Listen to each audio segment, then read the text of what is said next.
မင်္ဂလာပါခင်ဗျာဒီသင်ခန်းစာလေးမှာတော့ကျွန်တော်က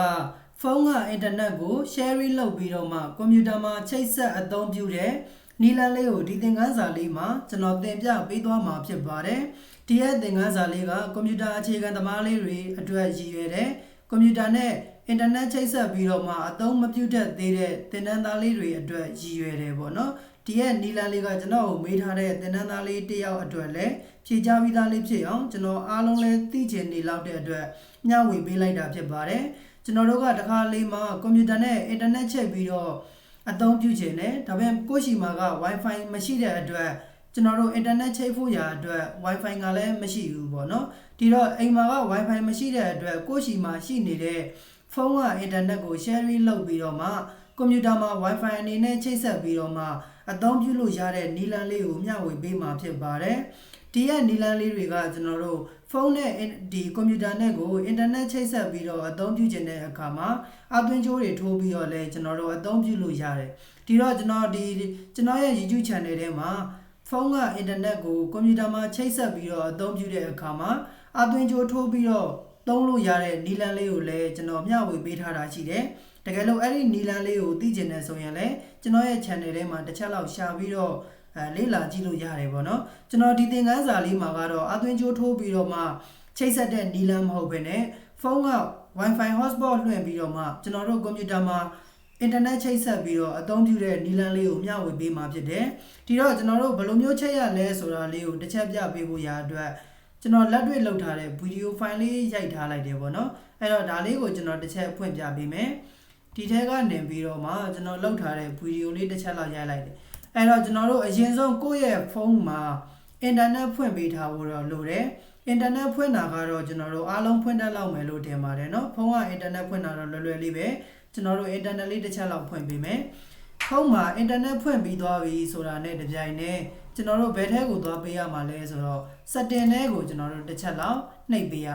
setting ဆိုတဲ့ထဲကိုကျွန်တော်တို့တစ်ချက်လောက်နှိပ်ပြီးတော့ဝင်ပေးလိုက်ပါမယ်ဖုန်းမှာကျွန်တော်တို့ setting ဆိုတဲ့ထဲကိုဝင်ပြီးသွားပြီဆိုရင်နောက်တစ်ဆင့်ကျွန်တော်တို့ဘယ်ကိုသွားပေးရမှာလဲဆိုတော့ portable hotspot ဆိုတဲ့ထဲကိုကျွန်တော်တို့ဝင်ပေးရမှာဖြစ်ပါတယ်ဒါကြောင့်ကျွန်တော်တို့ portable hotspot ဆိုတဲ့ထဲကို click တစ်ချက်နှိပ်ပြီးတော့ဝင်လိုက်တယ်ဝင်လိုက်လို့ဆိုရင်ကျွန်တော်တို့ကအပေါ်ဆုံးလေးမှာ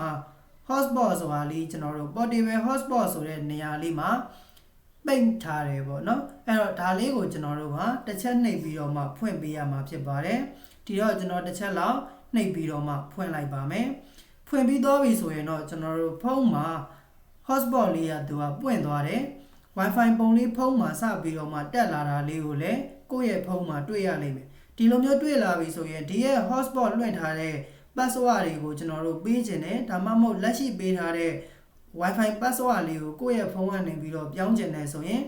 set up portable hotspot ဆိုတဲ့နေရာလေးတွေကို click တစ်ချက်နှိပ်ပြီးတော့ဝင်လိုက်မယ်ဝင်လိုက်လို့ဆိုရင်အဲ့ဒီနေရာလေးမှာ password ဆိုတာလေးဖြစ်နေတယ်အဲ့မှာကျွန်တော်တို့ကမျက်စိလေးအဖွင့်အပိတ်လုပ်ပြီးတော့မှကြည့်လို့ရတယ်ကိုပေးထားတဲ့ကိုယ့်ရဲ့ဖုန်း wifi password ကဘယ်လောက်လဲဆိုတာလေးကိုစစ်ကြည့်လို့ရတယ်ဒီတော့ကျွန်တော်တို့ကစစ်ကြည့်ပြီးသွားလို့ wifi password လုံးဝမထည့်ချင်ဘူးဆိုရင် password ဆိုတဲ့နေရာမှာအကုန်လုံးကိုဖြတ်ပစ်လိုက်ဒီလိုမှမဟုတ်ဘူးပေးထားခဲ့ခြင်းနဲ့ဆိုရင်လည်းကိုပေးခြင်းတဲ့ password လေးကိုပေးပြီးတော့မှအပေါ်မှာအမှန်ချင်လေးကို click တစ်ချက်နှိပ်ပြီးတော့မှထားခဲ့လိုက်လို့ရတယ်ဒါဆိုရင်ကျွန်တော်တို့ဖုန်းမှာအင်တာနက်ဖွင့်ပြီးတော့ wifi hotspot လေးလွှင့်ပြီးသားလေးဖြစ်သွားလိမ့်မယ်ဒီလိုမျိုးလွှင့်ပြီးသွားပြီဆိုရင်လည်းကျွန်တော်တို့ကဖုန်းအတွက်ကတော့အဆင်ပြေသွားပြီကွန်ပျူတာမှာအဲ့ဒီအင်တာနက်ကိုချိတ်ဆက်ပြီးတော့အသုံးပြုဖို့ရာအတွက်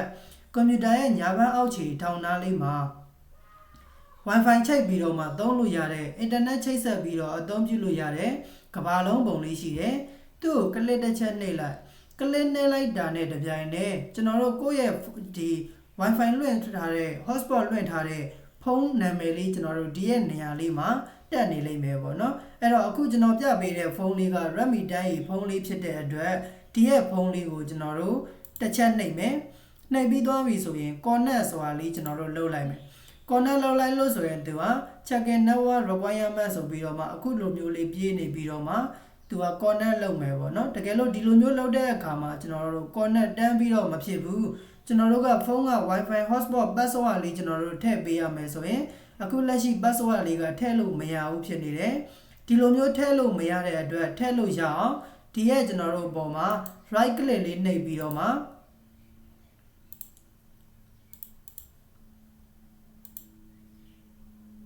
ဒီရဲ့ပေါ်မှာကျွန်တော်တို့ right click လေးနှိပ်ပြီးတော့ forget ဆိုတာလေးကျွန်တော်တို့တစ်ချက်လောက်နှိပ်ပေးလိုက်မယ်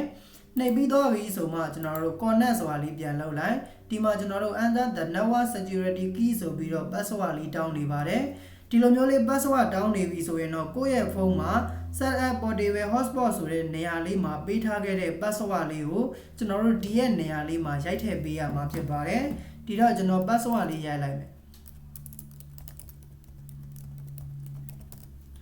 password လေးရိုက်လိုက်ပါမယ် password မှားရင်တော့ internet ကချိန်မှာမဟုတ်ဘူးပေါ့နော်အဲ့တော့ဒီမှာ password လေးတစ်ချက်လောက်ရိုက်ထည့်လိုက်ပါမယ်မှန်စိတ်ကြည့်ချင်တယ်ဆိုရင်တော့ဒီရဲ့မျက်စိလေးအဖွင့်အပိတ်လုပ်ပြီးတော့မှကျွန်တော်တို့တစ်ချက်လောက်ကြည့်လို့ရပါတယ်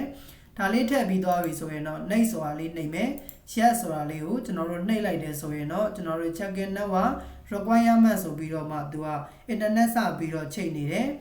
ချိန်သွားပြီဆိုတာနဲ့တပြိုင်တည်းဒီရဲ့နေရာလေးမှာလဲ disconnect ဆိုပြီးတော့ပြသွားတယ်အောက်မှာကဘာလုံးပုံလေးကလည်းကျွန်တော်တို့ကဘာလုံးပုံမဟုတ်တော့ဘဲနဲ့ wifi ပုံလေးအနေနဲ့ပြောင်းသွားတာကိုတွေ့ရပါလိမ့်မယ်ဒီလိုမျိုးလေးကျွန်တော်တို့က wifi ပုံအနေနဲ့ပြောင်းသွားပြီဆိုရင်တော့ဖုန်းက internet ကကွန်ပျူတာမှာချိတ်ဆက်ပြီးတော့မှအသုံးပြုပြီးသွားပြီဖြစ်ပါတယ်ဒီလိုမျိုး internet ချိတ်ပြီးသွားပြီဆိုရင်တော့ကျွန်တော်တို့ကကွန်ပျူတာနဲ့ Facebook သုံးချင်တာပဲဖြစ်ဖြစ် YouTube တွေကြည့်ချင်တာပဲဖြစ်ဖြစ်ပေါ့နော်ကျွန်တော်တို့ကိုယ့်ရဲ့ကွန်ပျူတာလေးမှာ internet သုံးတဲ့ browser လေးတစ်ခုခုကိုဖွင့်ပြီးတော့မှကျွန်တော်တို့အသုံးပြုလို့ရသွားပါပြီဒီတော့ကျွန်တော်တို့ဒီမှာ Google Chrome browser လေးကိုတစ်ချက်လောက်ဖွင့်လိုက်မယ်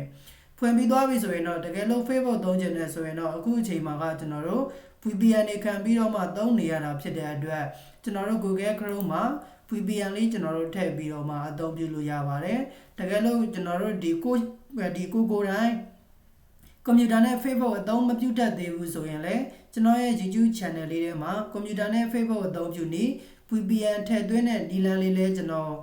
ဒီမျှဝေပေးထားတာလေးရှိတယ်အဲ့ဒီသင်ခန်းစာလေးကိုတစ်ချက်လောက်ရှာပြီးတော့မှလေ့လာကြည့်နိုင်ပါတယ်ပေါ့နော်ဒီတော့ကျွန်တော်တို့ဒီမှာ VPN လေးတစ်ချက်လောက်ဖွင့်လိုက်ပါမယ်ဖွင့်ပြီးသွားပြီဆိုရင်တော့ VPN ကကျွန်တော်တို့ connect ဆိုတာလေးပြသွားတယ် VPN on ဖြစ်သွားပြီဆိုရင်တော့ကျွန်တော်တို့ Facebook ထဲကိုဝင်ပြီးတော့အသုံးပြုလို့ရသွားပြီဖြစ်ပါတယ်အဲဒီမှာဒါဆိုရင် VPN is on ဆိုပြီးတော့ပြသွားတယ်ကျွန်တော်တို့ Facebook ထဲကိုဝင်ပြီးတော့မှ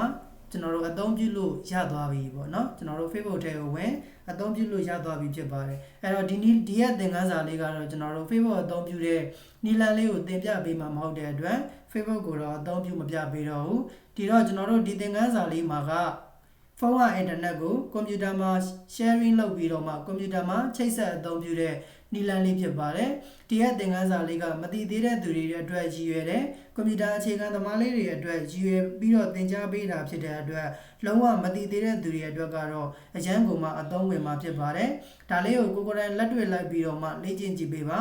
အကယ်၍ကိုယ်တိုင်လေ့ကျင့်တဲ့အခါမှာမရတဲ့နေရာလေးတွေရှိတယ်ကျွန်တော်သင်ပေးတာနားမလည်လိုက်တဲ့နေရာလေးတွေရှိတယ်ဆိုရင်လည်းကျွန်တော်ကိုလာပြီးတော့မှမေးမြန်းပေးလို့ရပါတယ်အကယ်၍ကိုယ်တိုင်လေ့ကျင့်ပြီးသွားပြီကိုလည်းအမှန်တကယ်ဖုန်းက internet ကို sharing လုပ်ပြီးတော့မှကွန်ပျူတာမှာချိတ်ဆက်အသုံးပြုရနေပါပြီဆိုရင်တော့ဒီသင်ခန်းစာရဲ့ comment လေးမှာ DONE done ဆိုပြီးတော့ရေးခဲ့ပေးပါအောင်ခင်ဗျာဒါမှကျွန်တော်သင်ပေးတဲ့သင်ခန်းစာလေးတွေကိုဘယ်သူတွေကတော့အမှန်တကယ်လိုက်ပြီးတော့လေ့ကျင့်နေပါတယ်လေ့လာနေပါတယ်ဆိုတာလေးတွေကိုကျွန်တော်ကိုယ်တိုင်လည်းသိရအောင်လို့ပါအခုဒါဆိုရင်တော့ကျွန်တော်ဒီသင်ခန်းစာလေးကိုဒီမှာပဲရှင်းနာလိုက်ပါမယ်အားလုံးအဆင်ပြေကြပါစေခင်ဗျာ